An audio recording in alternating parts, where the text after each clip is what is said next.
चुनावी जनसभा में इकट्ठा हुए बीएसपी के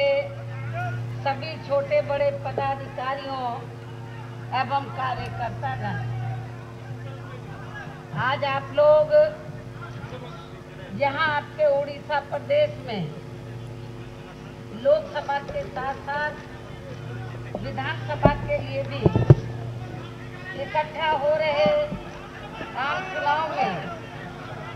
अपने लोकसभा व विधानसभा के भी सभी उम्मीदवारों के समर्थन में मुझे सुनने के लिए यहाँ इकट्ठा हुए हैं। तो इसके लिए मैं आप सभी लोगों का हार्दिक दिल से आभार प्रकट करती हूँ। लेकिन अब मैं आप लोगों का ध्यान इस चुनाव में अपनी पार्टी को कामयाब बनाने के लिए कुछ जरूरी बातों की तरफ दिलाना चाहती हूँ। और इस संबंध में मैं आप लोगों को ये कहना चाहूंगी कि आजादी के बाद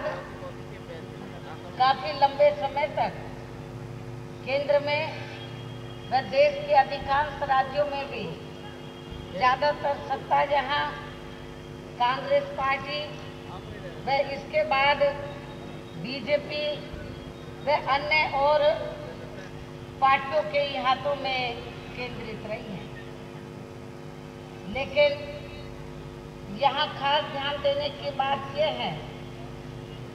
कि कांग्रेस पार्टी के केंद्र में व अधिकतर राज्यों में भी लंबे अरसे तक रहे शासनकाल में इनकी अधिकांश रही गलत नीतियों व गलत कार्य प्रणाली की वजह से ही फिर इस पार्टी को केंद्र व यहाँ आपके उड़ीसा प्रदेश सहित अन्य और राज्यों में भी सत्ता से अलग होना पड़ा है। और अब यहाँ विधानसभा के लिए हो रहे आम चुनाव में भी इन्हीं सभी कारणों की वजह से शायद यहाँ की वर्तमान में जो रीजनल पार्टी है, सत्ताधारी पार्टी को भी सत्ता से बाहर होना पड़ सकता है। और अब वर्तमान में देश में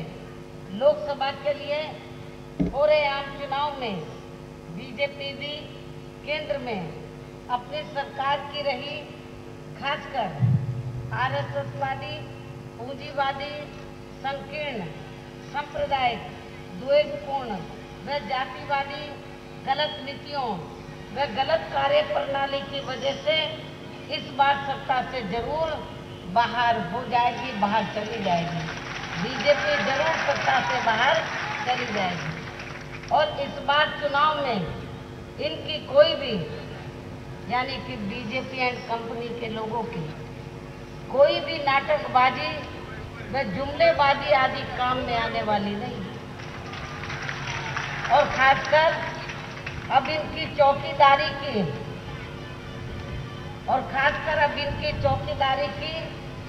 यह नई नाटकबाजी भी इनको नहीं बचा पाएगी, जिसे अब ये चुनाव में जबरदस्ती देश व जनहित से जोड़कर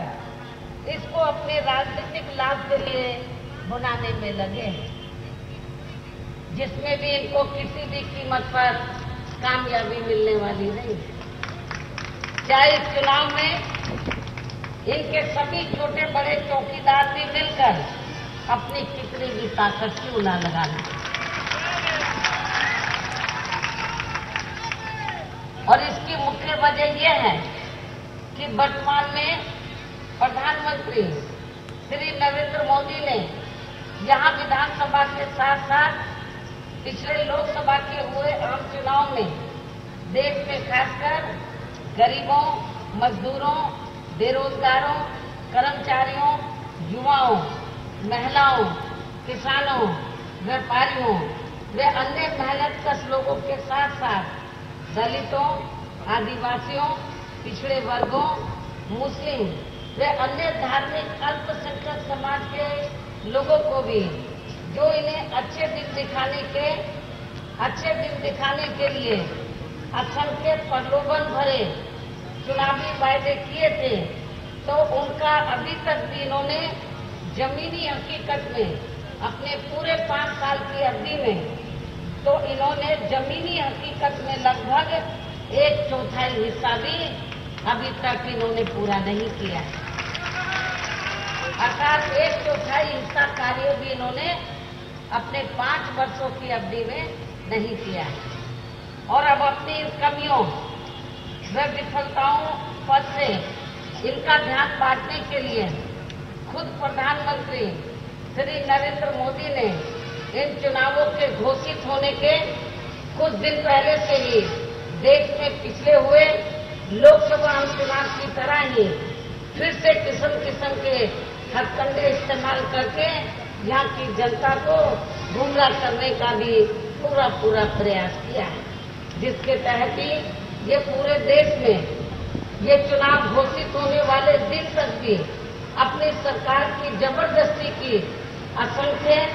हवाई घोषणाएं व खोखले शिलान्यास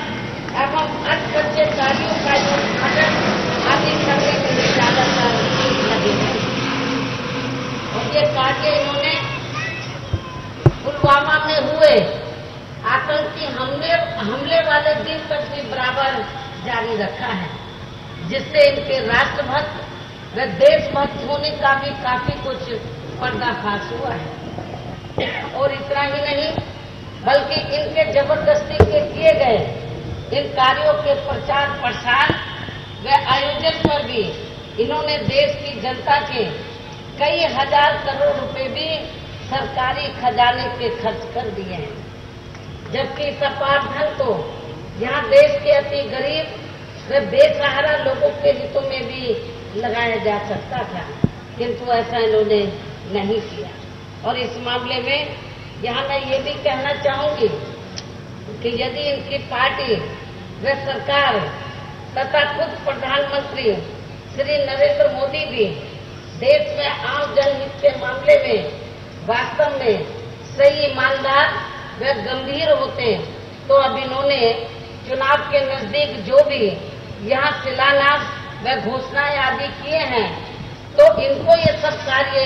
या चुनाव घोषित होने से बहुत पहले ही काफी हद तक पूरे कर लेने चाहिए,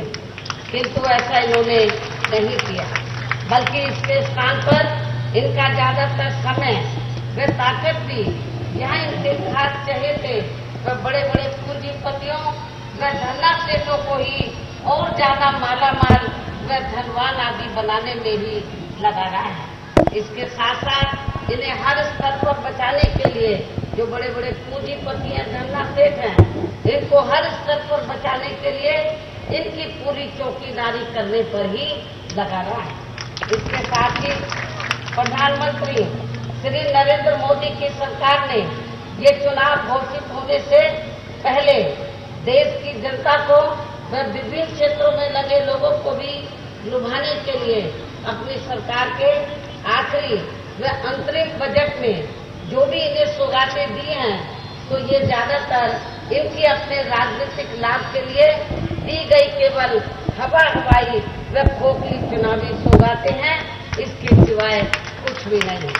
जबकि यहाँ देश के किसान तो इस सरकार में शुरू से ही अपनी विभिन्न समस्याओं को लेकर काफी ज्यादा दुखी रहे हैं और अभी भी हैं। इसी प्रकार केंद्र की वर्तमान भाजपा सरकार ने भी पूर्व की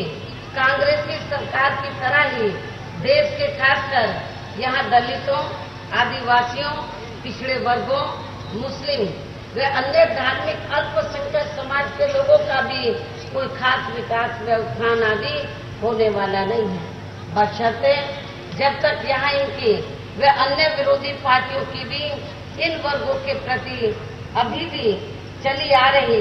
इनकी जातिवादी, हीन, संकीर्ण व सांप्रदायिक सोच पूरे तौर से बदल नहीं जाती है, जिसके कारण ही आज के उड़ीसा प्रदेश सहित पूरे देश में अभी भी यहाँ दलितों, आदिवासियों व अन्य पिछड़े वर्गों का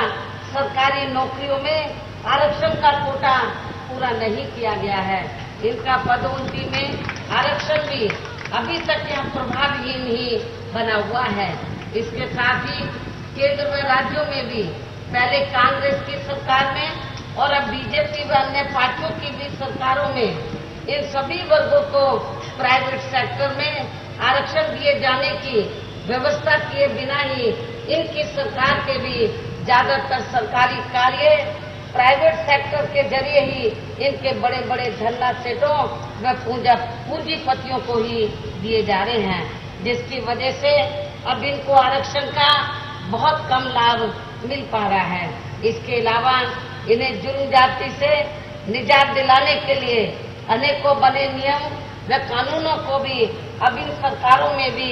अधिकतर यहाँ प्रभावहीन